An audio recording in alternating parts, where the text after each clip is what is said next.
Today's video review demands that I stay in the corner of the reviewing station because this is the only biggest spot where I can actually review this thing, especially with the package it actually comes in. So if you can't read this, I'm very sad about that, but yeah, this is the Justice League Batmobile from DC Multiverse. So this is a cheaper option instead of actually having to pay $250 for the RC version of this car. You're getting the same dealio minus all the functions. Unfortunately, it is a complete stripped down bare bones model of the Batmobile from Batman v Superman / Justice League. So anyway, yeah, that's what you get out of this. And it happens to be an Amazon.com exclusive, which means when they sell out, that's probably the end of it, unless they get another order in. But still, it is a nice option. But outside of that, there really isn't much to talk about with this one, and that is the hurting point about this review, because I love to go full on into detail about stuff, don't I? So let's go ahead and get to it. It's got movie authentic details. It is the Justice League Batmobile with the Justice League sign here and the Justice League logo in the back there, if you can see it, the JL right there. On the top, DC Comics Multiverse. On the side here, a very nice picture of Photoshop of the Batmobile, which looks pretty good. And then on this side here, we got Justice League again with the characters in this nice raised pattern. I mean, you can actually feel all this. That's nice. Here we got Wonder Woman, Batman, Superman, obviously in the movie, Aquaman, Cyborg, and Flash. There are your characters. Onto the back of this packaging, and here we got some specific details of what this version of the car actually does. So in English translation, I shall read it to you. Translucent windshield, rotating weaponry, rolling wheels with metal axles, pivoting front wheels, and pivoting bumper plates, and that is that. Taking a look at the car itself, and it does look pretty good. I mean, it's basically what you pay for. $60 to $65 is pretty much what I spent on it. And, you know, I'm not disappointed, but, I mean, there's still a part of me that really feels like I could have done better. I mean, yes, it's all about displaying my stuff. I love to display my toys, but unfortunately, I also gotta have a little bit of a play feature. If it doesn't have any play value to it whatsoever, then chances are it's probably not going to stay here for long. I'll probably replace it later on with something better, and then off this goes to eBay. So, yeah, that's basically the story of how I collect stuff. So, I mean, for the details on it, it's pretty spot on. It is authentic. It looks really nice. I love the sculpting of it. I mean, this is just an improved version of the Batmobile from Batman v Superman after Superman beat the crap out of it, unfortunately, by basically just standing in the way of it, and that pretty much took care of itself, right? So I do actually have a good comparison between this version of the Batmobile with the original take on this Batmobile from a Hot Wheels 1/50th scale car, which you can see if the camera is actually focusing in on this. But for what it is, I mean, it's about one and the same. Just, there's been quite some changes. We got armor plating on the thing now. We've got a metal fence right here on this side. There's actually no passenger side anymore. This is actually a function for just the cannon itself. That whole area is cut off in the film. There's only one side for the driver, and that's basically it. There's a gap here with some metal plates on the top of it. I don't know what that's for, but hey, whatever, it is what it is. We got some added rotating Gatling guns here on the front. We got a rocket pod here instead of, I believe it was just normal machine guns on the front here. It's now rockets.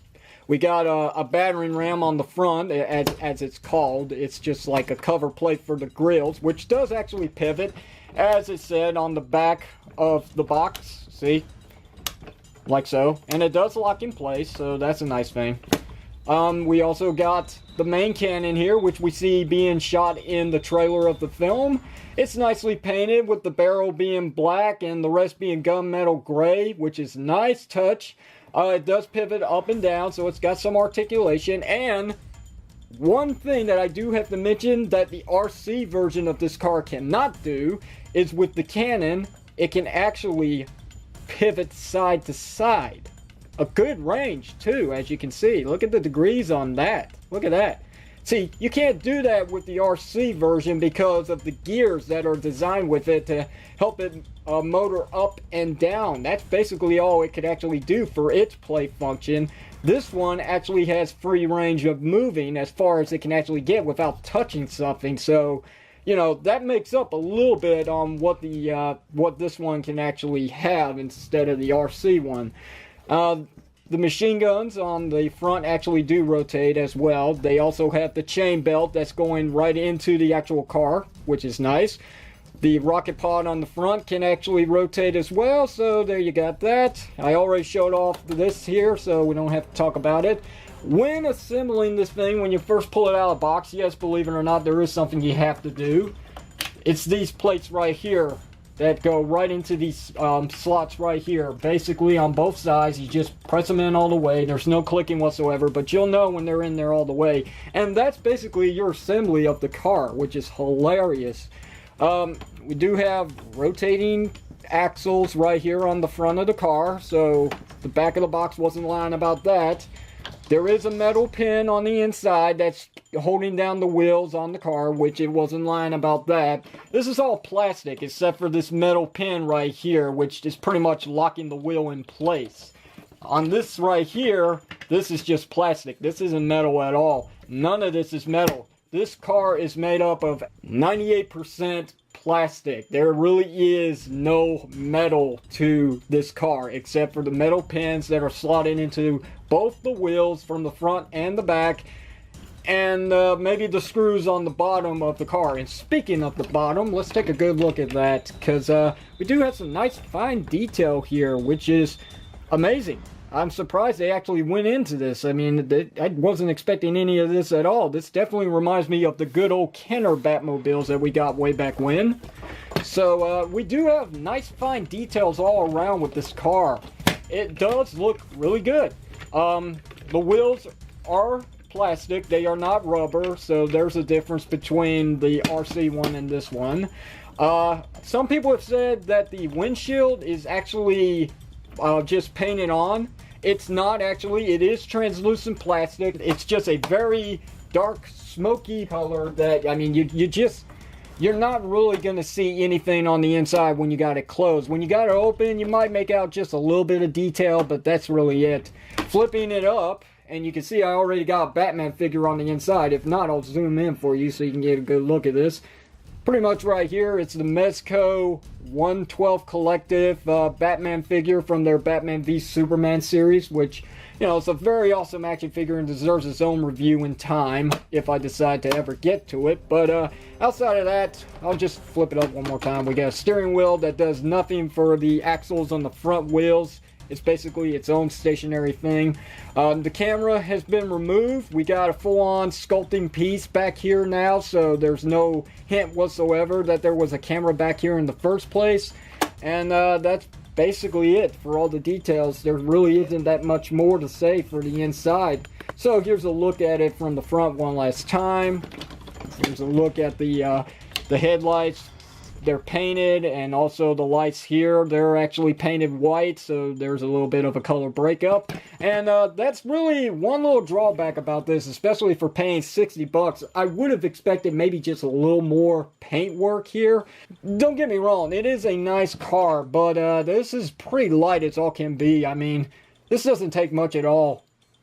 I don't understand why we couldn't get a little more content with this car. Especially considering that we're paying a little bit more than what we usually pay for like your standard kid-sized Batmobiles for those basic 6-inch action figures you see at any retail store. So they're like, what, 30 bucks, and this is like times 2 of that. So you think you get a little more, but I'm still feeling like outside of this looking really authentic as it can get, there's still a little room for some improvement, especially with the price they were asking us to pay for this. We do have some paint, we do, but it's just not enough, especially with this one area right here, which I don't understand why this is here. If I wanted to, I could just get some alcohol and wipe that off and just be done with it. It looks out of place without any more of that detail going on throughout the whole body of the car. It doesn't work for me. I just don't really like it, to tell you the truth. But I mean, that's really it. There's not much else to really say about this. It's a nice car, a nice option for those who really don't want to pay the $250, but there really is no play factor whatsoever to this one outside of some pivoting joints. That, I mean, you get what you pay for. And if you really want the full-on play, then you really have to go for the RC Batmobile. When there's a will, there's a way. If you're really committed into getting that car, you will find a way, no matter what it takes. Even if you have to sell off some of your collection to eBay. Go ahead and wrap it up by doing a quick side-by-side comparison. So here's that Hot Wheels Batmobile. So there's your idea of a 1/50th scale looking Hot Wheels Batmobile car compared to the DC Multiverse version that can fit 6-inch action figures. So I've tried quite a bit of stuff. I've tried Marvel Legend figures. I've tried my Power Rangers Legacy. They all fit in here just fine. But anything outside of the scale 6.5 inch, you're not going to get it to fit in there, unfortunately. There's really not that much room, except for its standard size class, which is 6 inches to 6.5 inches. Outside of that, withdrawal. So, not much else to say, so I'm going to go ahead and wrap this up by saying, is it worth the price?